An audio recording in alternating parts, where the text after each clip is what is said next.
Bonjour à tous, je vous propose cette 9e rencontre dans le cadre de ce cycle de cours que j'ai intitulé Initiation à l'analyse numérique. Cette initiation porte depuis le début de nos rencontres principalement sur l'interpolation polynomiale et sur les méthodes de quadrature, c'est-à-dire les méthodes d'approximation des intégrales de Riemann, des intégrales à une dimension pour des fonctions ne présentant pas, plutôt on va dire, des pathologies particulières conduisant à des intégrales généralisées, ce qui représente un tout autre problème.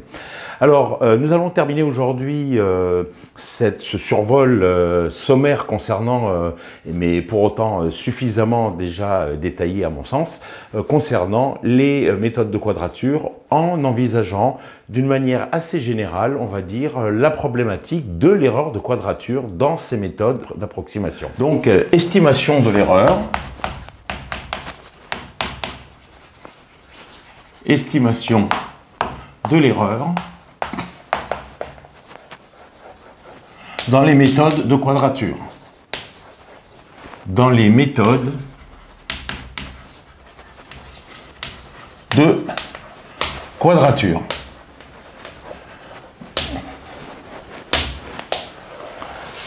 Alors, de quoi s'agit-il? D'abord au niveau des notations, on a l'habitude déjà de considérer de manière systématique ce que l'on va appeler l'erreur de quadrature associée à une fonction petit f, à savoir la différence entre l'intégrale d'une fonction f de x dx, donc, à laquelle on va retrancher pour pouvoir justement envisager l'erreur, la somme pour i allant de 0 à k,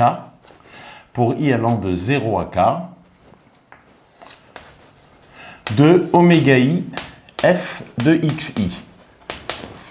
Cette formulation générale que nous avons déjà envisagée précédemment. Alors, pour spécifier cette erreur, je vous rappelle tout de suite une petite remarque, ou rappel. Lorsque la méthode de quadrature est une méthode de type interpolation, si la méthode est de type interpolation,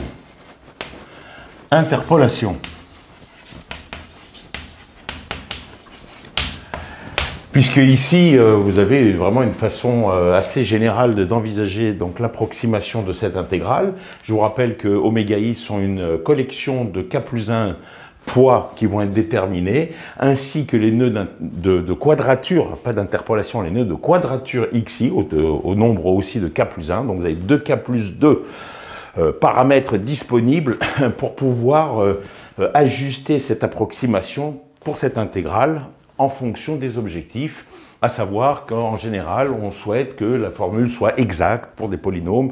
Alors quand vous avez 2k plus 2 paramètres, évidemment, ça correspond à 2k plus 2 paramètres qui définissent un polynôme de degré inférieur ou égal à 2k plus 1, et donc vous avez la possibilité de rendre exacte cette formule de quadrature en ajustant ses poids et ses nœuds de quadrature. Pour autant, si la méthode est de type interpolation, alors on a vu, je vous rappelle, que E de f, c'est ni plus ni moins l'intégrale de a à b de f de x dx, mais à laquelle je vais retrouver l'intégrale de a à b de f de x moins p de x, le polynôme d'interpolation, qui serait intégré pour se substituer à la fonction petit f compliquée dans son intégration. Alors ça, c'est ce que l'on avait noté aussi, l'intégrale de AB de E de x, l'erreur d'interpolation, petit e, ce qui fait que, eh bien, on a très simplement la valeur absolue de l'erreur de quadrature E de f, qui est inférieure ou égale à l'intégrale de A à B de la valeur absolue de l'erreur d'interpolation E de x. Et si vous retrouvez les résultats qu'on avait mis en évidence, eh bien, donc on peut majorer E de x par tout simplement m sur factoriel k plus 1. Et puis, il y a l'intégrale de a à b. Il reste de ces polynômes oméga de x avec eh bien, oméga de x, ou oui, oméga de x, pi pour tous les x produits, le produit des x moins xi, pour i allant de 0 à k. Voilà. Donc en fait, il faut jouer sur cette quantité-là pour, avec m plus 1, m indice k plus 1, c'est le sup de la valeur absolue de la dérivée k plus unième de x pour x compris entre a et b. Donc, si la valeur absolue de pi de x ou de oméga de x, compte tenu du fait que les xi, les nœuds d'interpolation sont connus, on peut imaginer avoir un certain nombre d'investigations, de majoration de ces quantités-là. Ça, on en avait d'ailleurs, me semble-t-il, parlé, peut-être.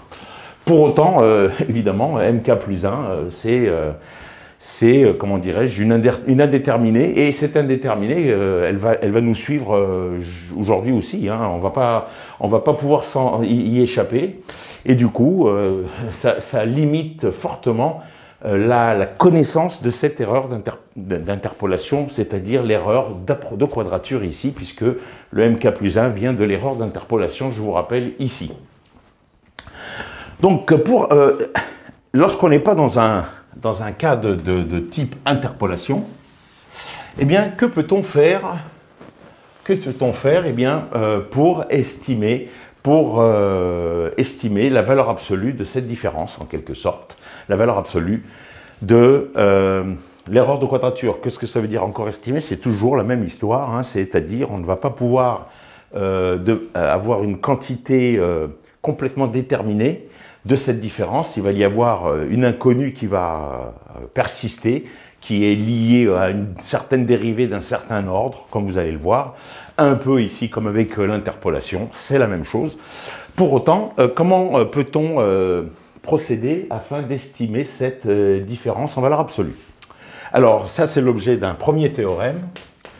On va voir un théorème en fait et un corollaire, et on va le mettre en œuvre pour bien comprendre la force de ce théorème. C'est d'ailleurs Peano qui l'a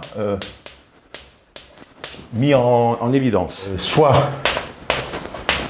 petit f appartenant à Cm plus 1 de AB, continuellement dérivable m plus une fois, dérivée m plus unième continue sur l'intervalle AB. On suppose que E de P, l'erreur de quadrature pour un polynôme P appartenant à PM, eh bien l'erreur de quadrature est nulle.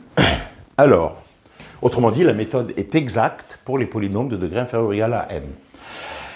Alors,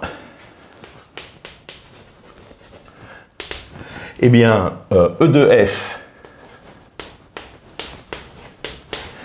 s'écrit l'intégrale de A à B de K de T, F dérivée d'ordre m plus 1 en T dt, avec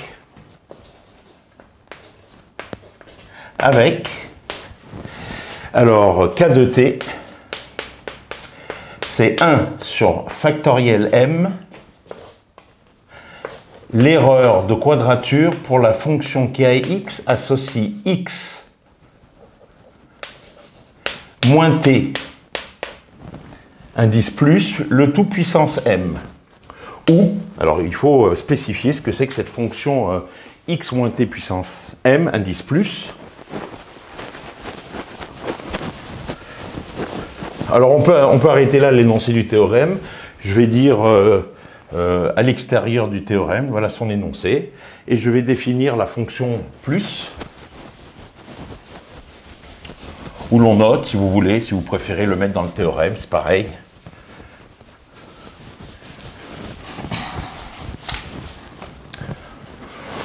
Ou d'une manière assez générale, x plus, eh bien c'est la fonction qui vaut x si x est positif ou nul, et 0 si x est négatif ou nul. Hein, c'est quelque chose qui a cette tête-là, quoi. Pour la fonction x plus, c'est-à-dire elle est nulle ici, et elle vaut x sur la partie positive de x. Voilà x plus. Donc, juste en termes de terminologie,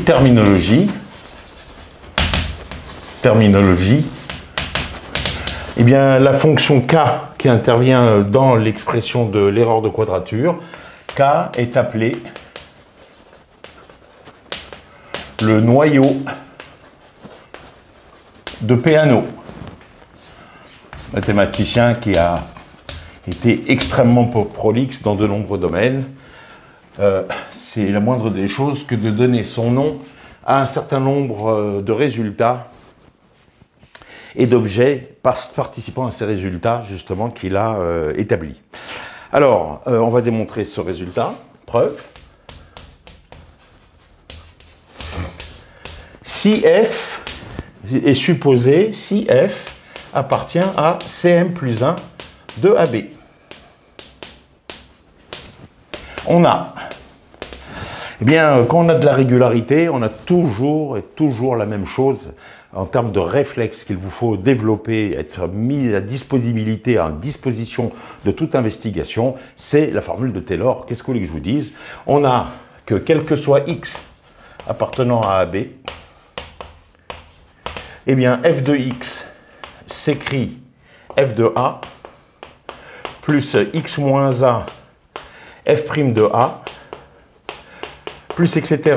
f moins a puissance m sur factoriel m f dérivée d'ordre m en a plus un reste Rm que je vais écrire ici sous forme intégrale avec Rm. Eh bien, Rm s'écrit 1 sur factoriel m, somme de a et x. Donc, on retrouve ici le x moins a, hein, si vous voulez, en termes de majoration en structure, eh bien, x moins a de longueur, un peu comme les autres. Alors, maintenant, on va le retrouver encore dans l'intégrande. Donc, on a x moins t à la puissance m, f dérivée d'ordre m plus 1 en t dt. Ça, c'est l'écriture de la formule de Taylor avec reste intégral. Avec reste intégral. Autrement dit, on pourrait écrire que f de x s'écrit grand Pm de x plus, alors ça aussi, Rm dépend de x, hein, bien évidemment, par deux fois, et dans son intégrande et au niveau de la borne supérieure de l'intégrale, donc plus Rn de x. L'intérêt d'avoir écrit cela, c'est de se rendre compte que Pm, c'est en fait toute cette quantité, à savoir la somme de ces m plus 1 termes. Ça, c'est Pm, hein, si vous voulez. C'est Pm de x. Et l'intérêt de cette visualisation, c'est de se rendre compte que c'est bien un polynôme en x de degré inférieur ou égal à m. Donc on a E de Pm égale 0 en conséquence, puisqu'on a supposé ici que l'erreur de quadrature était nulle, autrement dit que la méthode de quadrature que j'ai effacée d'une manière générique, la forme des sigma, des oméga i f de xi, était exacte sur les polynômes de degré inférieur ou égal à m. Donc, dans la formule de Taylor, cette première partie polynomiale, eh bien, lorsqu'elle rentre dans la moulinette de l'erreur de quadrature, c'est une erreur de quadrature nulle. Erreur de quadrature nulle, ça c'est la première chose. Cela implique que E de f, f c'est E de Pm plus Rm, le reste. Et je voudrais écrire, est-ce que ça pose un souci d'écrire que c'est E de Pm plus E de Rm? Je vais dire non, car grand E est linéaire. Alors, je vous le démontre, mais c'est tellement banal que c'est important de le signaler. pour justifier cette séparation, en effet, eh bien, PM, en effet, 2 points, on va dire. Qu'est-ce que ça veut dire de calculer E de F plus G, si vous voulez, hein? Eh bien, E de F plus G, c'est, regardez bien l'histoire, c'est l'intégrale de A à B de F de X plus G de X dx, moins la somme pour I allant de 0, on avait dit, à K, de oméga I, F de XI, plus G de XI, hein. J'ai déjà avancé d'une étape, en fait, ce qu'il aurait fallu écrire, hein. À la base, pour être totalement transparent avec vous, à la place de ça, j'aurais dû écrire F plus G de X. Et à la base, à la place d'écrire cela, j'aurais dû écrire F plus G en XI. Oui, mais les quantités sont égales trivialement, et je l'ai déjà mentionné pour ceux qui se posent des problèmes d'ordre métaphysique là où il n'y en a pas. Cette égalité entre cette somme et f plus g en x, de la même manière, f plus g en xi, c'est f de xi plus g en xi, c'est par définition de la somme de deux fonctions. Donc il n'y a strictement rien à comprendre, juste que c'est une définition. Et donc vous voyez que par linéarité de l'intégrale ici, et par linéarité de la somme, qui est une intégrale discrète pour ceux qui le savent, eh bien c'est trivialement e de f plus e de g, hein. Et j'ai envie de dire, on en aura certainement besoin plus tard. De même, E de lambda f, c'est lambda E de f. Donc c'est un opérateur, en quelque sorte, on pourrait formaliser cette erreur de quadrature comme un opérateur. C'est pas la peine parce que de sortir l'artillerie lourde pour écraser des mouches, ici on n'en aura rien à faire, si ce n'est que la linéarité est utile, et donc le fait de l'envisager sous l'angle d'un opérateur, c'est mettre un formalisme ici qui n'apporte pas grand chose. Donc à partir de là, j'ai donc justifié que la somme, l'erreur de quadrature de PM plus Q plus RM, c'est-à-dire l'erreur de F, eh bien c'est la somme des erreurs entre la partie polynomiale de la formule de Taylor plus l'erreur du reste. Oui, mais l'erreur polynomiale, ça c'est nul, puisque j'ai dit dès le départ que l'on suppose dans le théorème de Peano que la formule de quadrature est exacte pour les polynômes de degré inférieur ou égal à m. Donc finalement, il nous faut regarder ce que c'est que cette erreur de Rm, c'est ce que nous allons faire tout de suite. Donc E de F, c'est l'erreur de ce reste, c'est-à-dire l'erreur de, alors il y avait un 1 sur factoriel m, somme de a à x, de x moins t puissance m, f dérivée d'ordre m plus 1, en t, dt. Autrement dit, c'est l'erreur de quadrature pour une fonction particulière qui est celle-ci. Alors elle peut surprendre, mais avec un peu de lucidité, on va vous voir qu'il n'y a pas de difficulté fondamentale. Ça, c'est une fonction de x, puisque c'est intégré par rapport à t, hein, j'enfonce des portes ouvertes.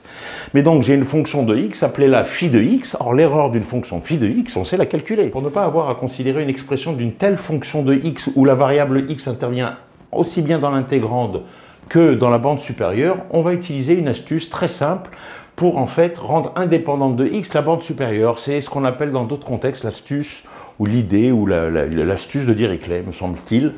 Peu importe, en tout cas ici, à l'aide de la fonction plus que j'ai introduite tout à l'heure, eh bien c'est ni plus ni moins l'erreur de quadrature de 1 sur factoriel m, et je vais forcer la libération par rapport à x de la bande supérieure. C'est-à-dire en fait que j'ai la partie sur x petit b qui est nulle, vous avez compris. Donc en fait, il faut bien que je dise que quand t est supérieur à x, la fonction en x que j'intègre est nulle. C'est bien le propos de la fonction indice plus. C'est bien le propos de la fonction plus. Je répète, cette fonction-là avec le plus veut dire quoi finalement? Veut dire que quand la différence, quand l'argument de la fonction est négatif, alors la fonction est nulle. Qu'est-ce que ça veut dire que la fonction est négative? Ça veut dire que x moins t est négatif.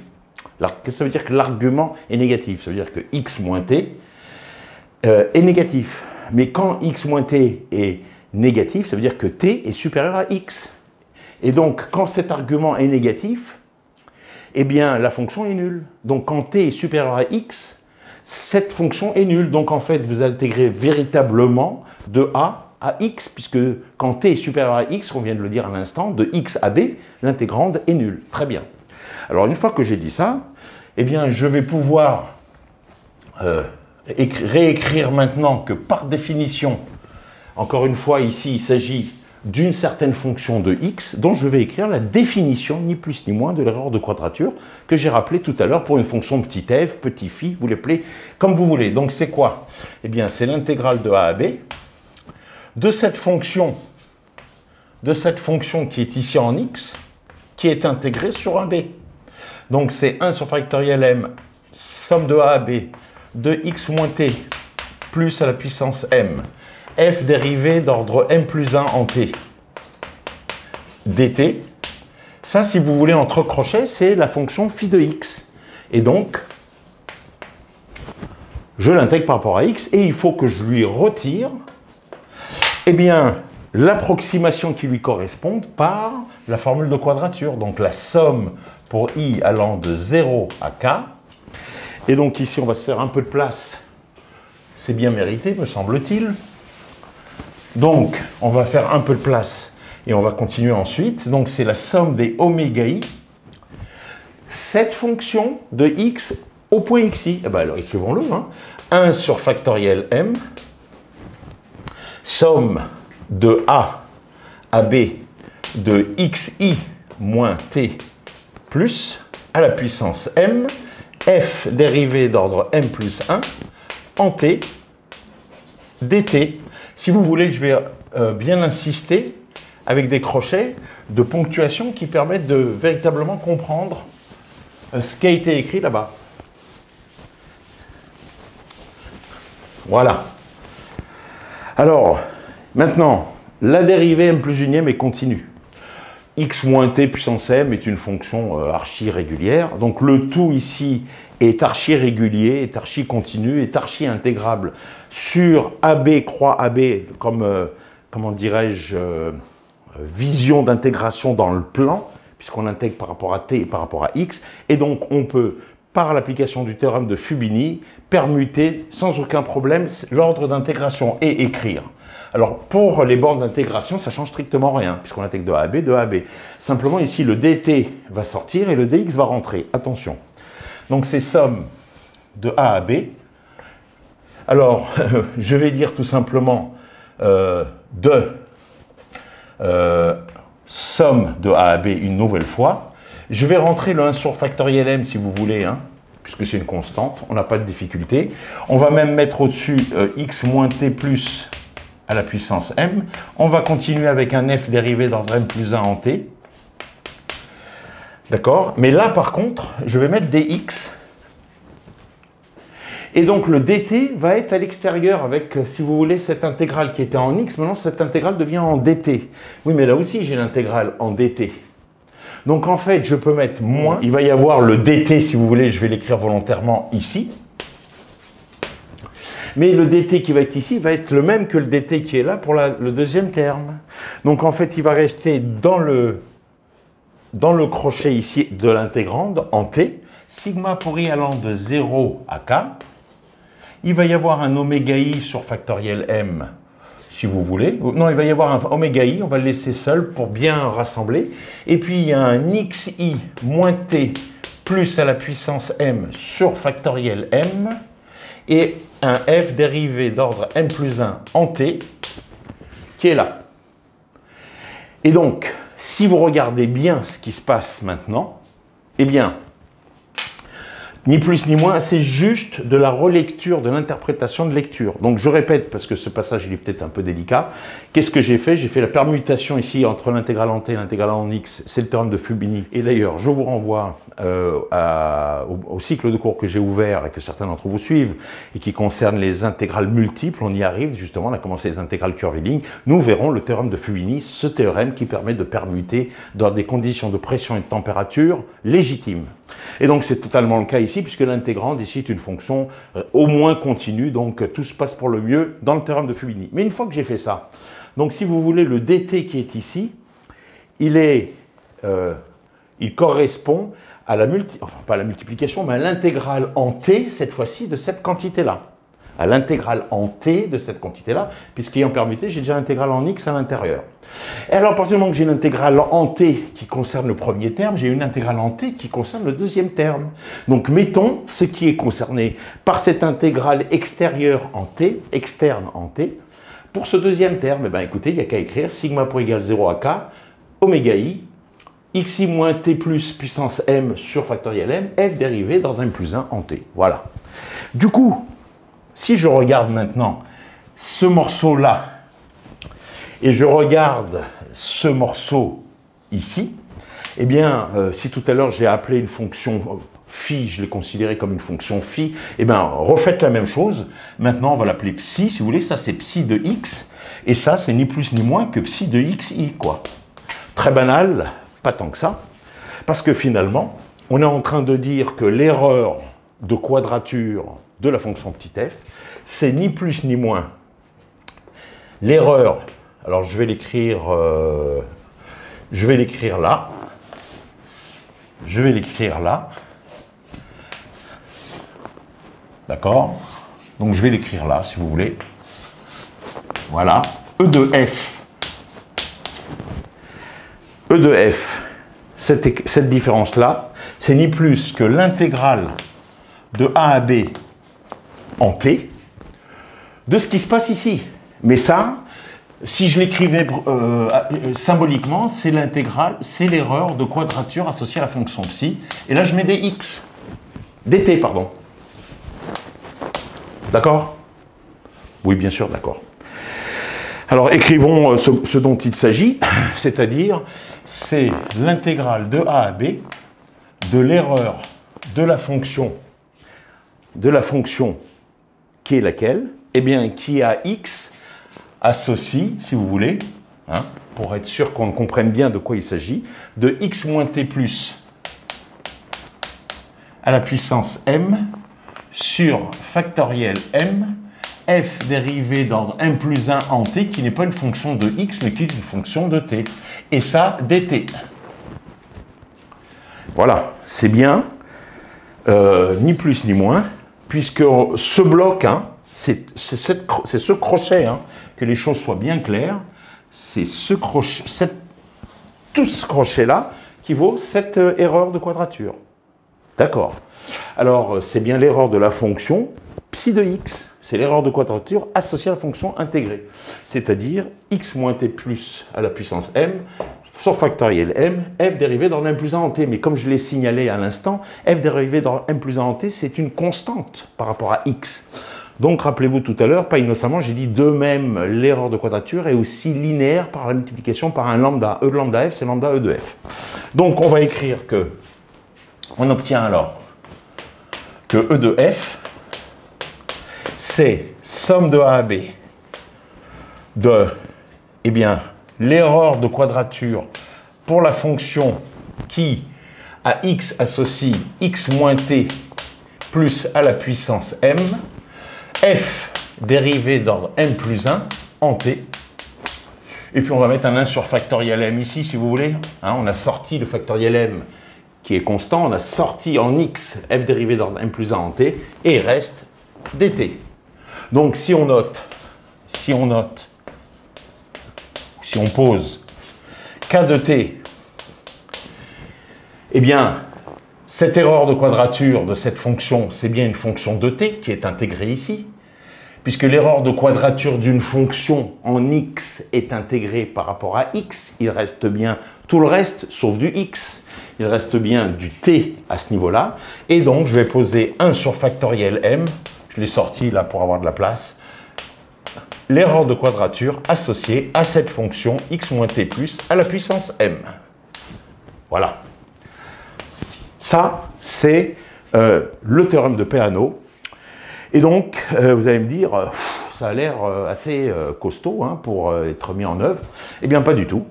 Pas du tout, parce qu'il y a un cas de figure fort sympathique Corollaire. Corollaire. Si le noyau de Peano,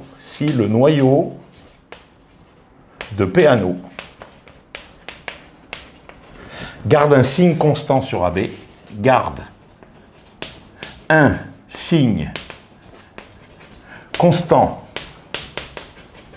sur AB, négatif ou positif, peu importe, alors il existe xi, la lettre que vous adorez du grec, il va falloir l'adopter un jour ou l'autre, hein.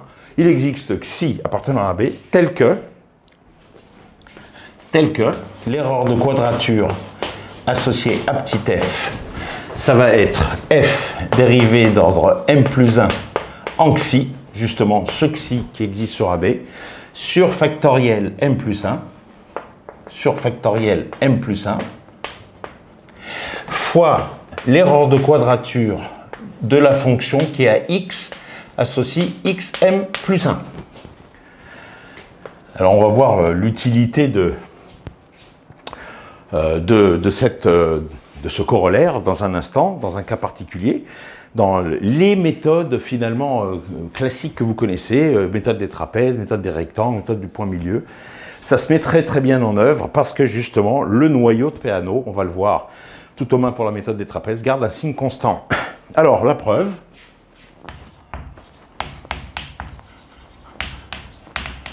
comment construit-on un tel résultat?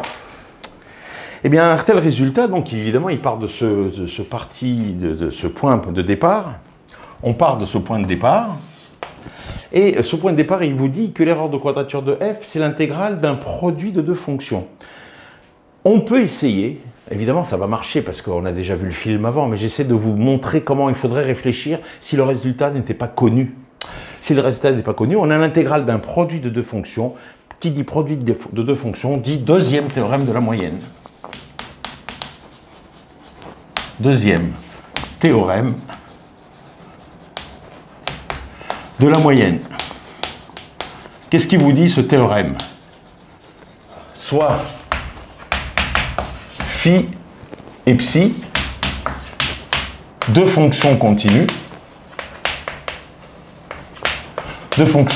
sur AB, telles que justement, phi garde un signe constant, garde un signe constant sur AB. Ce qui va être l'hypothèse du noyau de Peano, vous avez compris. Alors, il existe un xi appartenant à AB, tel que eh bien, l'intégrale de A à B de phi de t, psi de t, dt, alors si c'est phi qui garde un signe constant, eh bien ça vaut psi de xi, somme de A à B de phi de t dt. Donc à partir de là, vous avez compris, évidemment ce résultat était fortement disponible pour Peano, et donc il s'est dit, pourquoi ne pas tenter son utilisation? Que le résultat soit ici exploitable à l'arrivée pour des méthodes de quadrature, c'était pas gagné d'avance. Mais il faut au moins essayer. Et donc, vous voyez, donc application. Application, c'est immédiat. Il existe donc, puisque K garde un signe constant,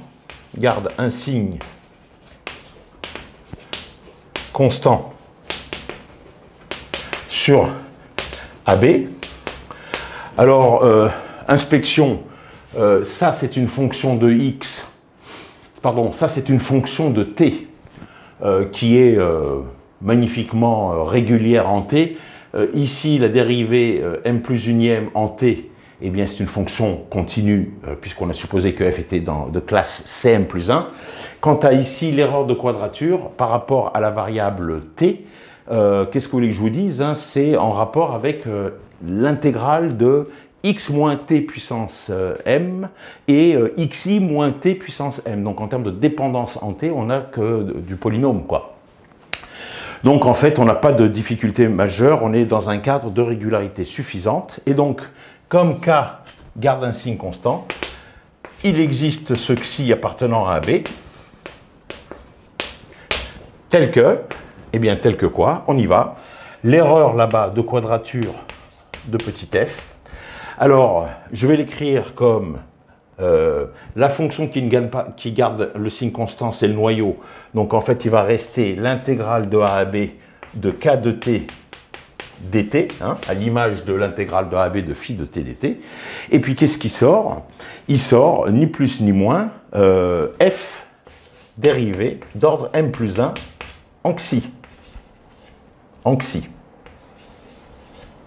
Voilà. Et donc, à partir de là, si f de x égale x puissance m plus 1, on va pouvoir s'affranchir de l'intégrale de k de t dt qui va être évaluée de la manière suivante. Alors, on a e de la fonction qui a x associée x puissance m plus 1 égale la dérivée m plus unième de x puissance m plus 1, c'est factoriel m plus 1. Fois l'intégrale de a à b de k de t dt, puisque le noyau de Peano ne dépend pas de la fonction petit f. Donc vous voyez qu'à partir de là, eh bien l'intégrale de a à b de k de t dt, c'est bien l'erreur de quadrature de x puissance m plus 1 sur factoriel m plus 1. Autrement dit, si je réinjecte ce résultat dans cette écriture, qui a été obtenue par application du deuxième théorème de la moyenne, eh bien, je vais substituer l'intégrale du noyau de Peano, par cette expression, l'erreur de quadrature de x puissance n plus 1 sur factoriel m plus 1, et vous obtenez exactement le résultat annoncé dans le corollaire. Alors maintenant, nous allons voir une application. On va garder le corollaire sous les yeux, si vous voulez. Application à la méthode des trapèzes. Donc, application.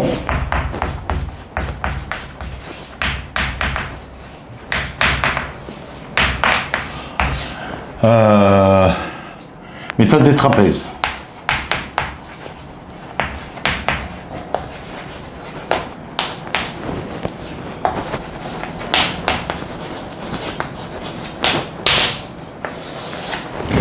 Méthode des trapèzes, je vous rappelle, ça veut dire que E de f, c'est l'intégrale d'une fonction, on va la dire toujours sous la forme f de x, et on l'approche, donc je retire ici maintenant, je retranche son approximation par la méthode des trapèzes, c'est-à-dire b moins a sur 2, f de a plus f de b.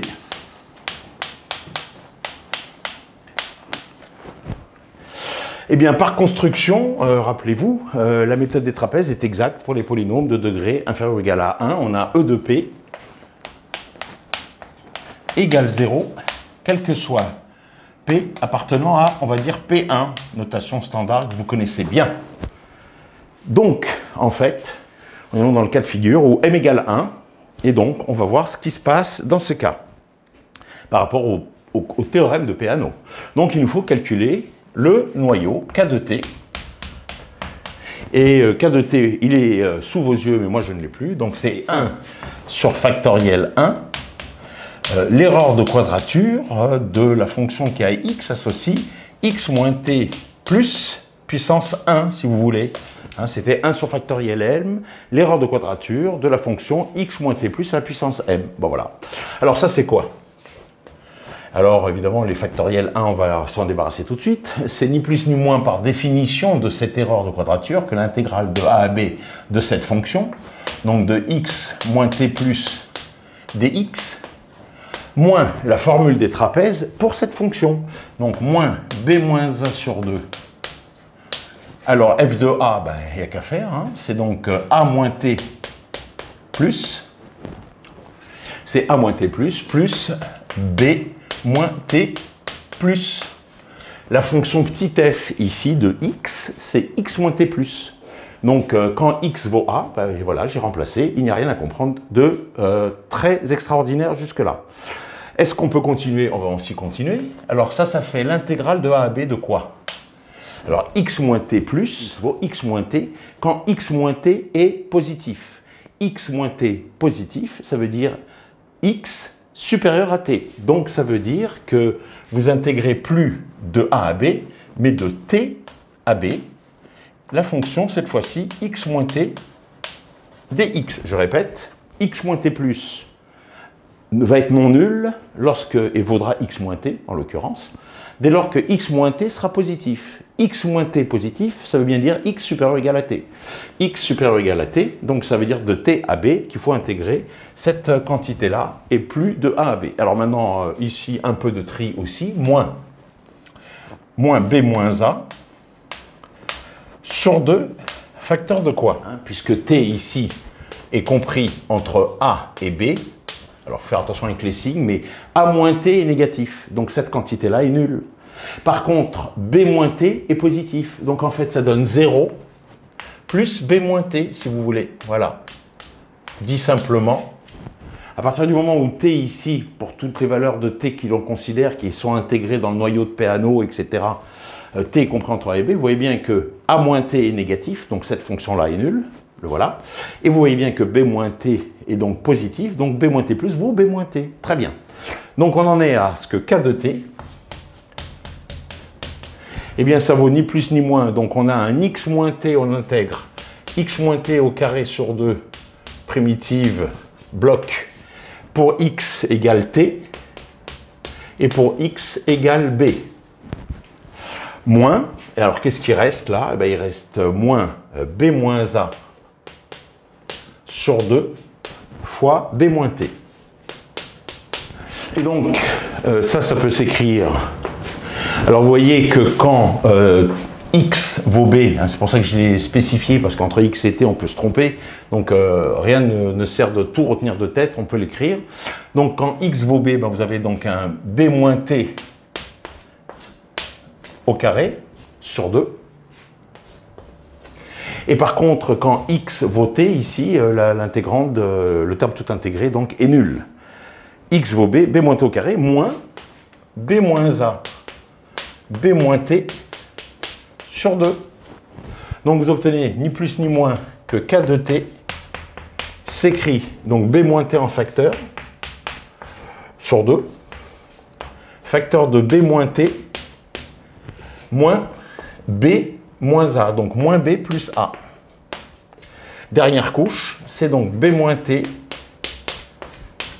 Les b se simplifient, il reste a moins t sur 2. Alors on l'a déjà dit tout à l'heure, hein, ici c'est pour t compris entre a et b. Donc quand t est compris entre a et b, a moins t est négatif. Par contre b moins t est positif. Donc on a que quel que soit t appartenant à AB, k de t négatif ou nul. Donc on est parfaitement dans le cadre du corollaire. Qu'est-ce que nous dit le corollaire? Et on a terminé. Il nous dit calculer l'erreur associée à la fonction. Alors ici, m vaut 1, donc c'est x2. Ça vaut combien? Eh bien, l'erreur de quadrature, c'est l'intégrale de a à b de cette fonction x2, moins cette formule des trapèzes pour la fonction petit f égale x2. Donc moins, eh bien, b moins a sur 2, a2 plus b2. Je prends la fonction intégrée x2 et je la prends au point A et au point B. Voyons voir ce que cela donne.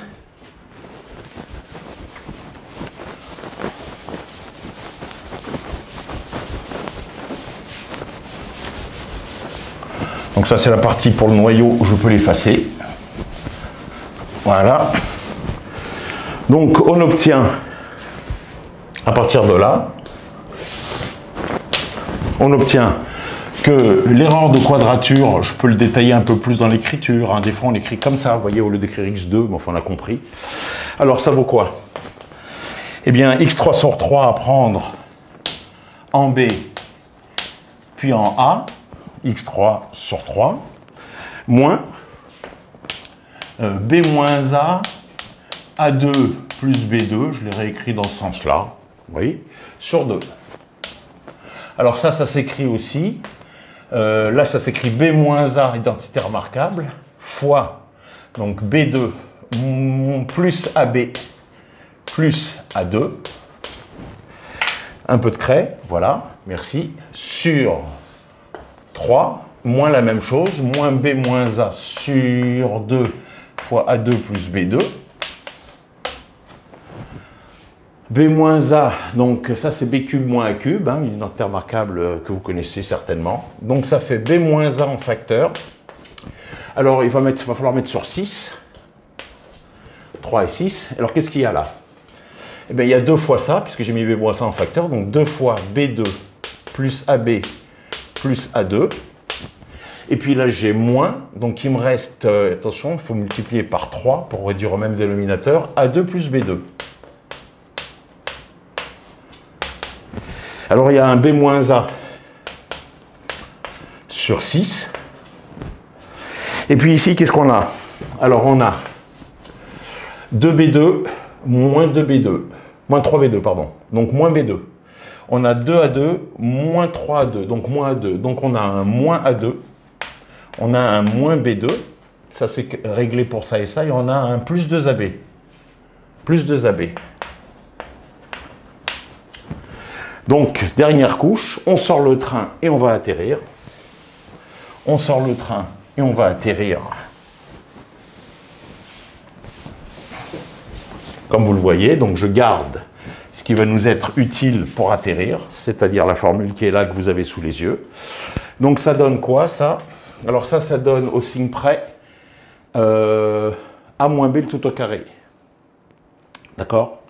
Donc en fait, A moins B tout au carré ou B moins A tout au carré. Donc ça me donne au signe près, j'ai bien dit. Donc on a un moins B moins A au cube sur 6. Je répète, ça, eh bien vous pouvez l'écrire B moins A le tout au carré. Moins B moins A, pardon, le tout au carré. Parce que j'ai dit au signe près. Donc ça me permet de regrouper et d'avoir ça. Autrement dit, eh bien l'erreur de quadrature associée à la méthode des trapèzes, c'est ni plus ni moins moins B moins A au cube sur 6, F seconde d'un xi sur factoriel M vaut 1 sur factoriel 2, donc fois 2. Alors ça veut dire quoi? Ça veut dire qu'on peut, maintenant je peux effacer, ça veut dire qu'on peut écrire l'erreur de quadrature. Hein? L'erreur de quadrature, c'est la différence entre l'intégrale et la méthode d'approximation de quadrature, c'est-à-dire la méthode des trapèzes ici. Ça veut dire ici que quel que soit f appartenant à C2 de AB, puisque j'ai supposé que f était C2, et voilà là ce qui arrive, eh bien on a E de f, je vais les réécrire, c'est l'intégrale de A à B de f de x dx moins la formule de quadrature des trapèzes, égale ceci. Eh bien, je vais dire donc c'est égal à la formule des trapèzes, puisque le signe moins me fait, hein, vous pouvez l'écrire dans l'autre sens. Donc là c'était f de A plus f de B, et puis le reste qui est là, ça c'est évidemment, c'était une remarque tout à l'heure, moins B moins A au cube sur 12, F seconde, ouais, on va garder la même notation, de xi. Voilà ce que l'on a pu évaluer très précisément grâce au théorème de Peano et grâce à son corollaire pour la formule des trapèzes. Alors intéressant à savoir, cette formule des trapèzes est exacte pour les polynômes de degré inférieur ou égal à 1. Vous aviez vu, nous avions vu une formule aussi de quadrature moins gourmande. On va dire moins gourmande parce qu'au lieu de faire intervenir 2 points, elle faisait intervenir 1 point et pas les extrémités mais le point milieu, formule de quadrature du point milieu. Eh bien, on peut démontrer par le même process. Donc, faites-le à titre d'exercice. C'est un excellent exercice d'application. Si vous avez compris ce qu'on a fait ici, étape par étape, refaites-le dans le cadre de la formule du point milieu. Et vous trouverez plus B-A au cube sur 24, me semble-t-il, F seconde de xi. Donc en fait, la formule du point milieu qui est 2 fois moins gourmande, puisque 2 points ici, 1 point pour le point milieu, et 2 fois plus précise, puisque ici en 1/12e et là-bas pour le point milieu, je vous le dis, 1 sur 24. Voilà, nous en avons terminé pour aujourd'hui. La prochaine fois, nous attaquerons les équations différentielles avec les différents schémas bien connus, très célèbres, d'approximation par différence finie de ces équations différentielles ordinaires. Faites attention à vous. Au revoir.